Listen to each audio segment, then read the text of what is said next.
السلام علیکم ورحمۃ اللہ وبرکاتہ۔ اعوذ باللہ من الشیطان الرجیم، بسم اللہ الرحمن الرحیم۔ شروع کرتے ہیں اللہ کے نام سے جو بہت بڑے مہربان نہایت رحم والے ہیں۔ نبی اکرم صلی اللہ علیہ وسلم نے فرمایا، نماز بغیر وضو کے قبول نہیں کی جاتی اور نہ صدقہ حرام مال سے قبول کیا جاتا ہے۔ امام ترمذی کہتے ہیں، اس باب میں یہ حدیث سب سے صحیح اور حسن ہے۔ اس باب میں ابو الملیح کے والد اسامہ ابو ہریرہ اور انس رضی اللہ عنہم سے بھی احادیث آئی ہیں۔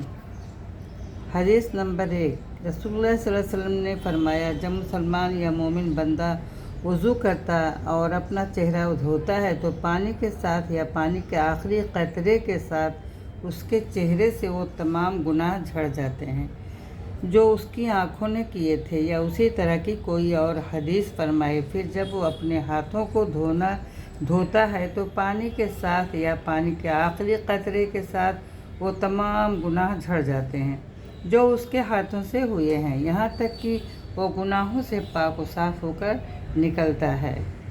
امام ترمذی کہتے ہیں، نمبر 1، یہ حدیث حسن صحیح ہے۔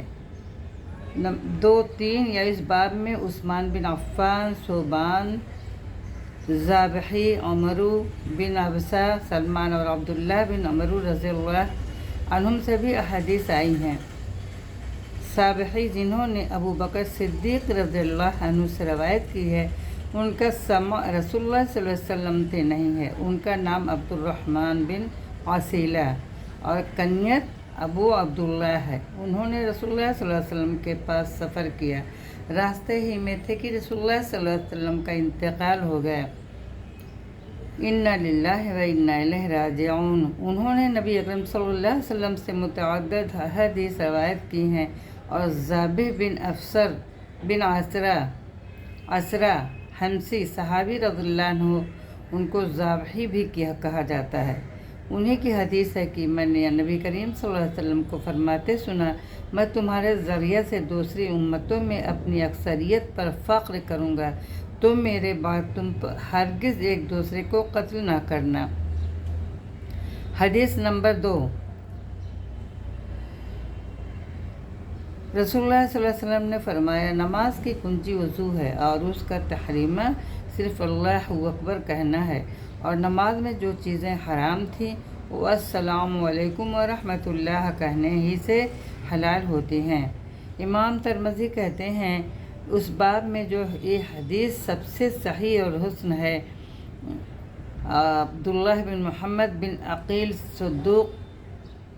صدوق ہیں۔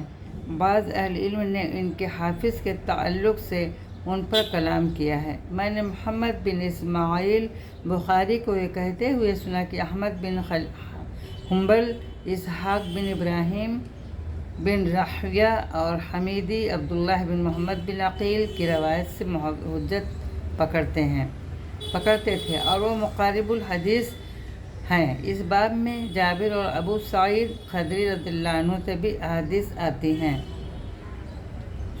رسول اللہ صلی اللہ علیہ وسلم نے فرمایا، نماز جنت کی کنجی ہے اور نماز کی کنجی وضو ہے۔ حدیث نمبر 4، نبی کریم صلی اللہ علیہ وسلم جب قضائے حاجت کے لیے پاخانہ میں داخل ہوتے تھے، دعا پڑھتے، اللہم انی اعوذ بک من الخبث والخبائث والخبائث۔ اے اللہ، میں تیری پناہ چاہتا ہوں ناپاکی سے اور ناپاک شخص سے، ناپاک جنوں سے اور ناپاک جنیوں سے۔ شعبہ کہتے ہیں، عبدالعزیز نے دوسری بار اللہم انی اعوذ بک کے بجائے اعوذ باللہ کہا۔ امام ترمذی کہتے ہیں، اس باب میں علی، زید بن ارقم، جابر اور ابن مسعود رضی اللہ عنہ سے بھی حدیث آئی ہیں۔ نمبر 2، انس رضی اللہ عنہ کی حدیث اس باب میں سب سے صحیح اور عمدہ ہے۔ نمبر 3، زید بن ارقم کی سند میں اضطراب ہے۔ امام بخاری کہتے ہیں کہ ہو سکتا ہے قتادہ نے اسے یا زید بن ارقم سے اور نضر بن انس ان ابیہ دونوں سے ایک ساتھ روایت کیا ہے۔ حدیث نمبر 5، نبی کریم صلی اللہ علیہ وسلم جب قضائے حاجت کے لیے بیت الخلاء میں داخل ہوتے تو پڑھتے اللہم انی اعوذ بک من الخبائث والخبائث، اے اللہ میں تیری پناہ چاہتا ہوں ناپاک جنوں اور ناپاک جنیوں سے۔